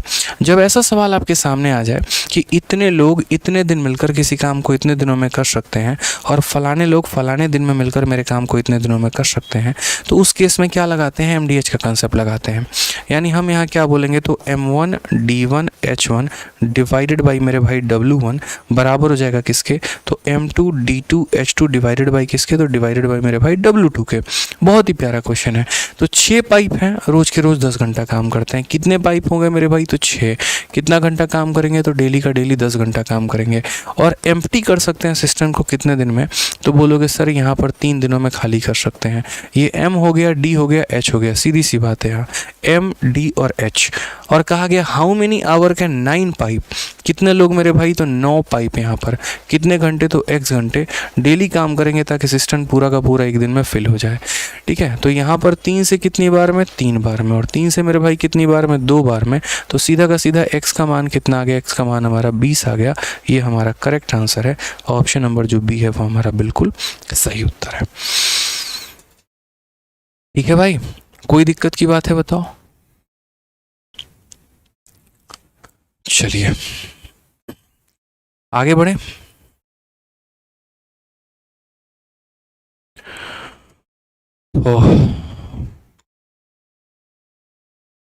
चलो आ जाओ, अगला सवाल देखते हैं। आंसर देते रहेंगे आप लोग, ठीक है। नेक्स्ट क्वेश्चन देखिए। नेक्स्ट क्वेश्चन बताइए, एक व्यक्ति अपने मासिक आय का 40% खर्च करता है। व्यक्ति की मासिक आय में 15% की वृद्धि होती है और उसके खर्चे में 22% की कमी होती है। बचत में लगभग कितना प्रतिशत होगा यहाँ पे? अब ये भी क्वेश्चन देखोगे तो MTS में आपका पूछा गया सवाल है।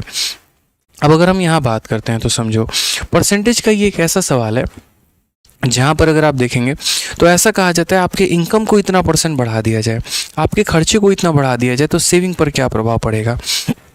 यानी जो हमारा रिलेशन है ना वो इनकम, एक्सपेंडिचर और सेविंग का है। किसका किसका है, तो इनकम, एक्सपेंडिचर और सेविंग का है। ठीक है, तो इनकम, एक्सपेंडिचर और सेविंग का अगर हमारा रिलेशन यहाँ पर होता है तो हम उसे कैसे साबित करेंगे वो देखो।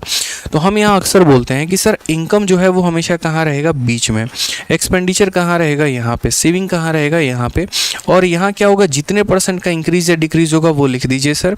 ठीक है, चाहे जितने % का इनकम में बढ़ जाए घट जाए वो यहाँ लिख दो। एक्सपेंडिचर का बढ़ जाए घट जाए यहाँ लिख दो, सेविंग का जितना बढ़ जाए घट जाए यहाँ लिख दो, और नीचे हमारा क्या होगा तो एक्सपेंडिचर और सेविंग का हमारा रेशियो आ जाएगा। बहुत ही प्यारा क्वेश्चन एलिगेशन का। तो कहा गया कि एक व्यक्ति 40% अपने इनकम का मेरे भाई खर्च करता है। तो अगर हम यहाँ देखें तो वो खर्चा कितना करता है, तो बोलोगे सर वो व्यक्ति खर्चा जो करता है वो 40 करता है, यानी बचाता कितना होगा तो 60 रुपये बचाता होगा। फिर उसके बाद कहा गया यदि उसके मंथली इनकम को 15% बढ़ा दें, इनकम को कितना बढ़ा दें तो 15 बढ़ा दें। फिर उसके बाद खर्चे को 22% कम कर दें। अगर हम बात करते हैं खर्चे को कितना कम कर दें तो 22% कम कर दें। तो what is the approximate percentage in saving, saving में हमारा क्या रहेगा ये बताइए, सेविंग में हमारा कितने का इंक्रीज या डिक्रीज रहेगा ये बताइए। तो हमने कहा ठीक है सर हम यहाँ बताते हैं, समझते हैं, छोटी सी बात को क्लियर है हमारा, ठीक है। अब यहाँ पर हम कैसे टैकल करेंगे वो देखो, 20 का हमारा ये कितना गुना है 2 गुना, और 20 का हमारा ये कितना गुना है मेरे भाई 3 गुना। x का मान निकालना है, कैसे निकालेंगे तो याद करिए एलिगेशन जब हम पढ़ाए थे हमने सीधा कहा कि x की वैल्यू निकालनी है तो साइड इंटू साइड, -22 इंटू 2 हमारा कितना हो जाएगा माइनस का 44, x इंटू 3 हमारा हो जाएगा। देखो यहाँ पर ये x की वैल्यू नहीं आएगी, बीच वाला वैल्यू जो होता है ये बीच वाला वैल्यू आता है, यानी 15 बराबर साइड इंटू साइड -22 इंटू 2 हमारा हो गया माइनस का 44, प्लस साइड इंटू साइड यानी x इंटू 3 कितना हो गया 3x, डिवाइडेड बाई 2 + 3 यानी कितना हो जाएगा 5 हो जाएगा। समझ गए, एलिगेशन इस तरीके से निकालते हैं कि sir side into side plus side into side divided by total यहाँ पे। तो अगर हम बात करेंगे तो 15 का 5 गुना कितना हो जाएगा 75 हो जाएगा, बराबर है -44 प्लस कितने के तो प्लस 3x के। अगर आप यहाँ देखेंगे तो बोलेंगे 7 4 11 119 बराबर हो गया हमारे 3x के, तो x का मान हमारा कितना हो जाएगा 119 बटे मेरे भाई 3, यहाँ पे कितना हो जाएगा 119 बटे 3, लगभग हमारा कितना परसेंट है तो आप यहाँ से कैलकुलेट कर लो सर, 3 का 3 गुना 9 हो जाएगा, 29 आ गया, 3 9 27, 39% के करीब में, लगभग 39 पॉइंट समथिंग, यानी 40% जो होगा वो हमारा क्या होगा करेक्ट आंसर होगा। ठीक है, दशमलव वशमलव में मेरे भाई यहाँ पर आएगा, आप ही जानते हो 3 का 40 गुना 120 होगा, तो लगभग यहाँ पर 40 गुना के ही करीब में आंसर आपका आ जाएगा। ठीक है, आ जाइए चलिए नेक्स्ट क्वेश्चन। ये बहुत प्यारा क्वेश्चन है और इसका अप्रोच मैं आपको बहुत ही शानदार बताऊंगा, बहुत ही शानदार, यकीन मानिए आपने भी नहीं सोचा होगा कि इसको हम इस तरीके से बना सकते हैं यहाँ पे। ठीक है, बहुत ही शानदार, और बाकायदा ये आपके एमटीएस में पूछा भी गया है, एमटीएस में पूछा गया सवाल, और इसको हम लोग बहुत ही शॉर्ट में कर सकते हैं। अब ये समझिए क्वेश्चन में यहाँ पर क्या कहा गया वो देखिए, the HCF and LCM of 2 number are 5 and 120। किसी संख्या का लघुत्तम समावर्तक महत्तम समावर्तक दे रखा है, दोनों संख्याओं का मेरे भाई यहाँ योग दे रखा है, और हमसे बोला गया sum of the reciprocal of these 2 number, इन दोनों संख्याओं का उलटफेर यहाँ क्या होगा।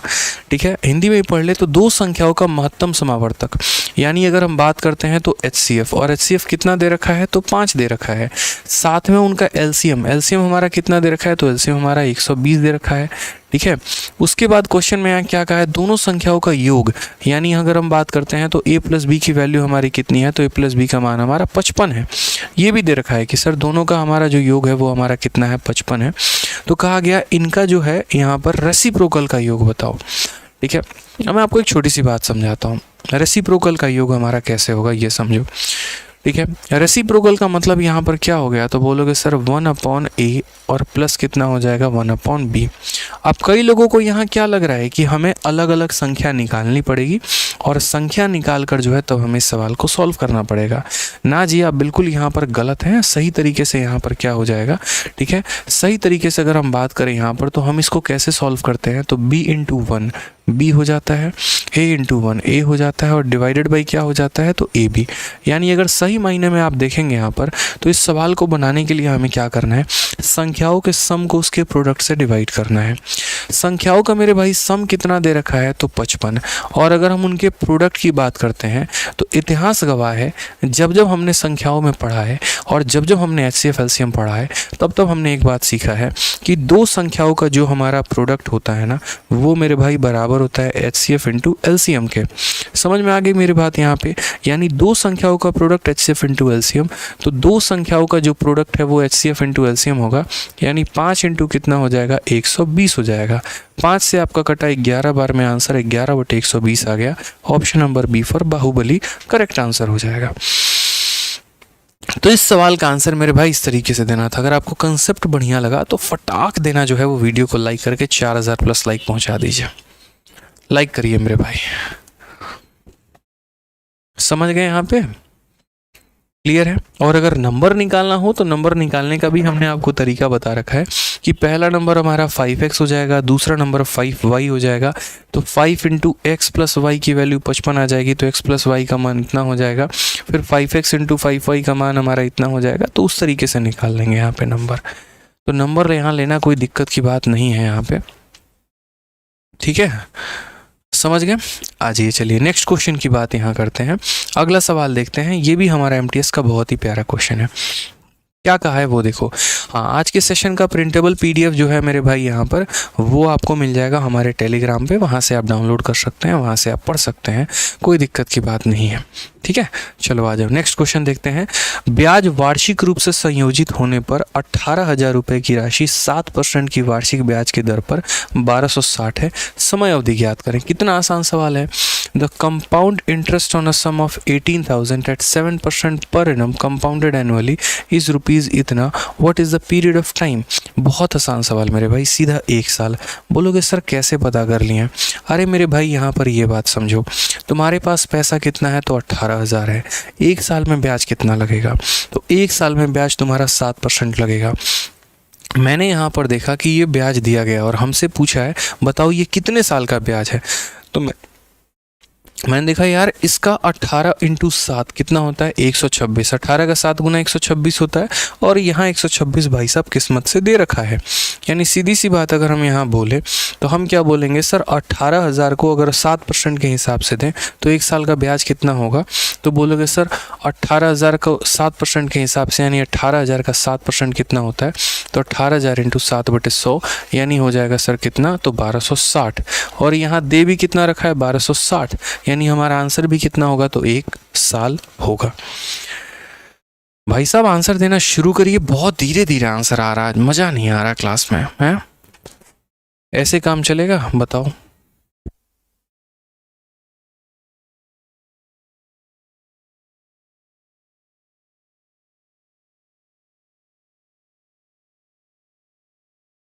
बताओ भाई, बताओ फटाक देना क्या होगा आंसर मेरे भाई।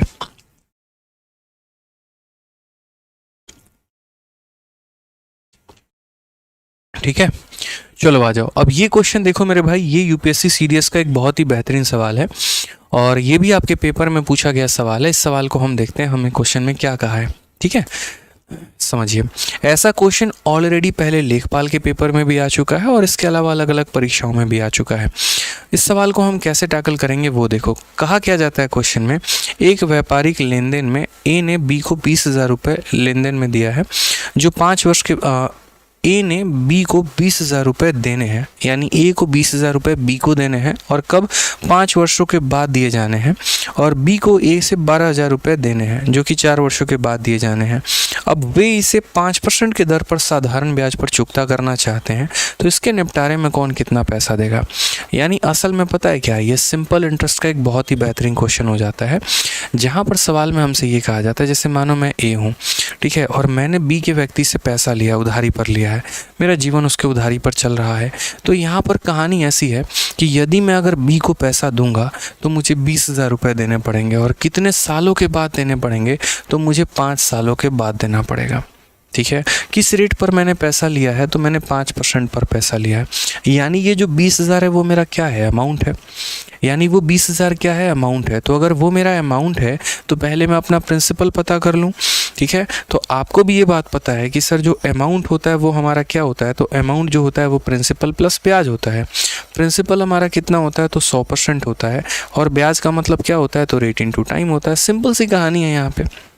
तो हम यहाँ क्या बोलेंगे, हम यहाँ ये बोलेंगे कि जो हमारा ये 20,000 रुपया है, ये 20,000 रुपया हमारा क्या है, तो अमाउंट है, यानी कितने % का मान है।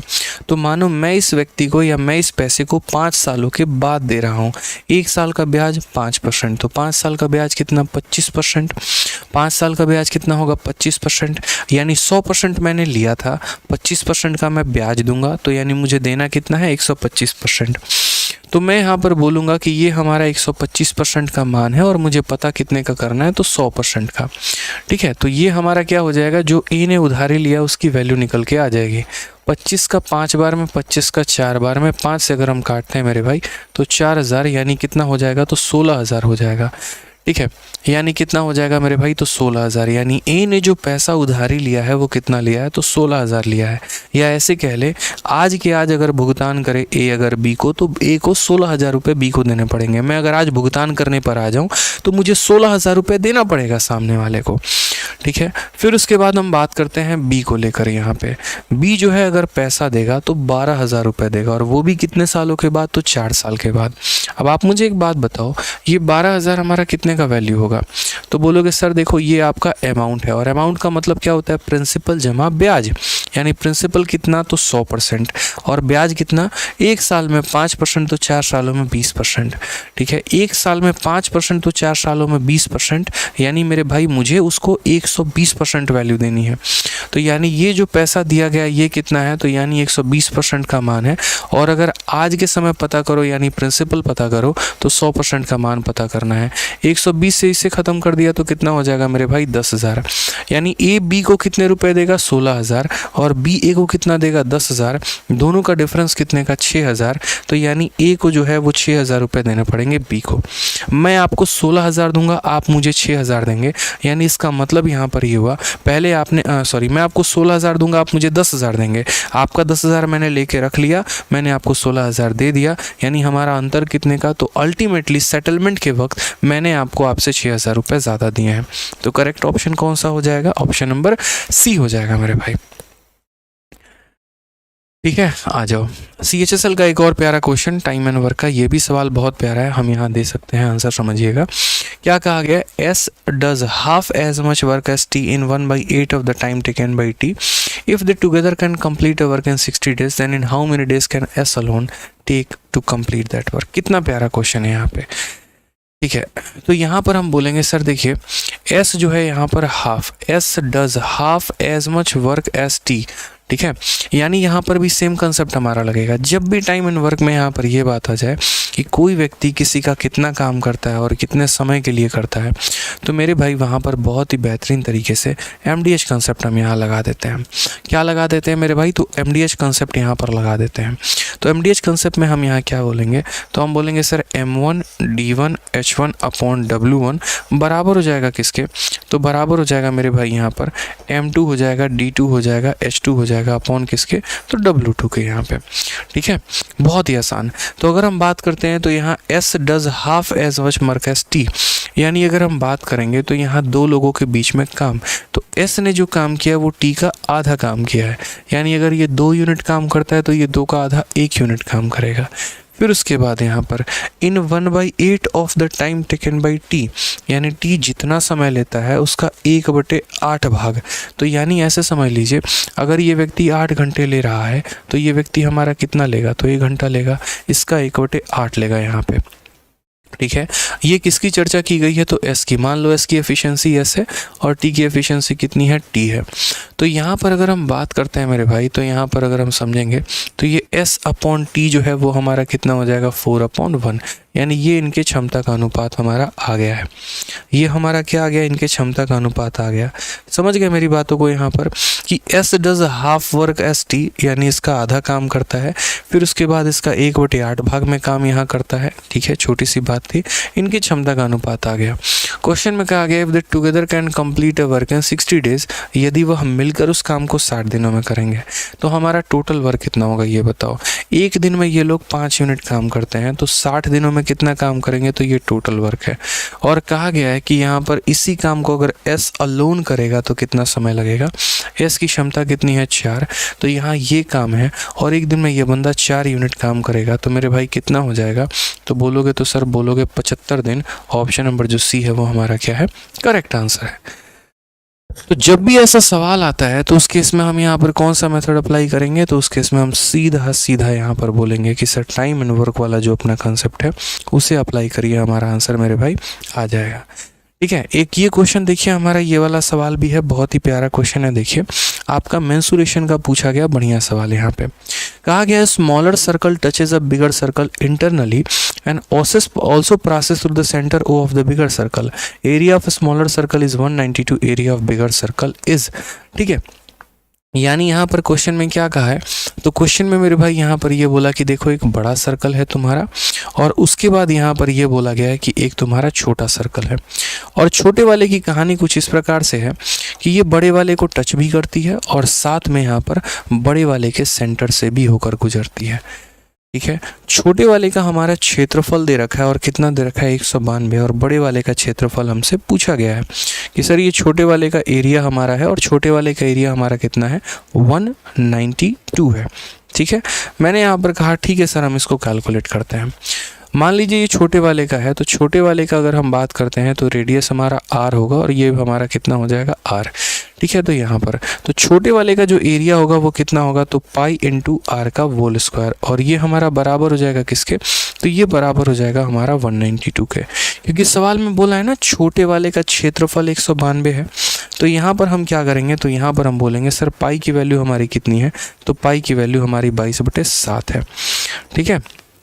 अगर हम यहाँ काटते हैं तो जैसे देखो क्या ये कटेगा हमारा, यहाँ पर एरिया ऑफ स्मॉलर सर्कल 192। चलिए मान लीजिए अगर यहाँ पर नहीं कटेगा तो फिर चलिए 2 से काटते हैं, 2 से 11 बार में, और 2 से हमारा 9 बार में 18, 6 बार में 96 हो जाएगा भाई, ये तो कटेगा ही नहीं। कोई बात नहीं है, काम करो यहाँ पर मत काटो, रहने दो, कोई टेंशन की बात नहीं है। आप यहाँ पर ये चीज़ देखो, पाई इंटू स्मॉल आर की वैल्यू आपको दी गई है ना। ठीक है।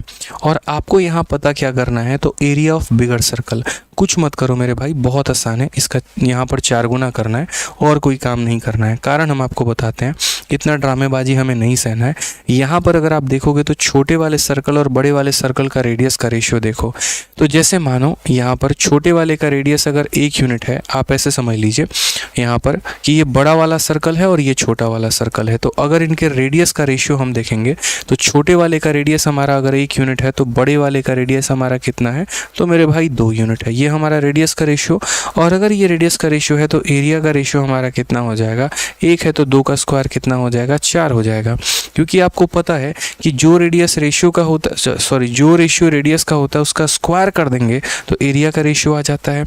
मेरे भाई इस 1 का मान सवाल में दे रखा है कितना, 192, तो इस 4 की वैल्यू हमारी कितनी हो जाएगी, इसका 4 गुना यानी 768 हो जाएगा। ये हमारा करेक्ट आंसर आएगा, ऑप्शन नंबर ए जो होगा वो करेक्ट होगा। तो इस तरीके से था, मतलब सारा खेल जो था इस फिगर में, इस क्वेश्चन में वो फिगर बनाने का था। ठीक है, समझ गए इस बात को। यहाँ पे तो रेडियस का रेशियो यहाँ पर क्या है, तो रेडियस 2 गुना है, और अगर रेडियस 2 गुना है तो एरिया हमारा कितना होगा, 4 गुना होगा मेरे भाई। ठीक है। तो वीडियो को लाइक करिएगा अगर आज का सेशन आपको अच्छा लगता है तो, और साथ में यहाँ पर जो है वो हम ये बात बोले अगर आपको, ठीक है, तो इस टेलीग्राम पर जो है आज के सेशन का आपको प्रिंटेबल PDF मिल जाएगा, रैंकर्स गुरुकुल और मैथ्स बाय आदित्य रंजन। तो आप यहाँ पर जो है वो तरीके से यहाँ से डाउनलोड कर लीजिएगा और साथ में उसकी अच्छे से प्रैक्टिस भी कर लीजिएगा। 2 क्वेश्चन मेरे भाई हैं यहाँ पे, और इनमें से एक क्वेश्चन मैं आपको होमवर्क देता हूँ, ये वाला क्वेश्चन जिनसे बन जाएगा CRPF हेड कांस्टेबल मिनिस्ट्रियल का है, तो इसका आंसर ज़रूर कमेंट बॉक्स में दीजिएगा, और साथ में यहाँ पर ये भी बताइएगा कि आज का सेशन आपको कैसा लगा। ठीक है। चलिए तो खुश रहिए, मस्त रहिए, ध्यान रखिए अपना, love you all, take care, bye. मन लगाकर पढ़ाई करिए। मिलते हैं कल एक नए टॉपिक के साथ, और रात तक ये रोज़ रात हमारा जो टाइम है वो रोज़ रात 8:30 बजे है, तो 8:30 बजे आपको लाइव रहना है। ठीक है। थैंक यू भाई।